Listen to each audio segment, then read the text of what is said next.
Lakini hawa wake zetu huwa wanajiandaa wakienda harusini, wakienda katika shughuli, akirudi nyumbani tu yale mapambo na marembo yote yanavuliwa, alafu ndo anaenda kulala na mumewe.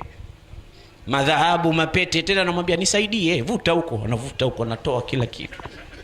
Mapoda yote yanafutwa, joto Bukhari. Anafuta malipstick yote, maudi, anakwenda kukoga, anakaa pale, anavaa tambara lake la kawaida, ndo yuko na mumewe. Mchana anashindia dira ambayo dira ile ni duni thaman, pengine kakandia na maandazi hilo. Mchana kutwa anapikia hilo na hilo ndilo analompokea mumewe anapotoka katika shughuli zake. Tizama, ndoa nyingi zinaharibika kwa sababu ya uchafu. Ndoa nyingi zinaharibika kwa sababu ya mandhari machafu katika mazingira ya nyumbani.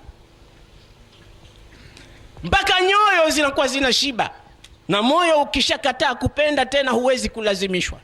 Mshairi mmoja anasema, innal quluba idha tanafara wudduha mithlu zujaj kisruha la yush'ab la yujbar. Nyoyo hizi zinapokataa tena kupenda, kwa sababu wewe utakuwa mwenzako unamkimbilia, yeye anakukimbia kwa uchafu wako. Mwenzako wewe unamfuata, yeye anatafuta njia ya kukukwepa kwa sababu mazingira yanakuwa sio mazuri. Kwa hiyo moyo unakuwa kama mfano wa kioo, kikivunjika hakiwezi tena kuungwa. Ndio pale unasema ndoa hii imekuwa ndoana, haiwezekani tena mimi kuishi na huyu.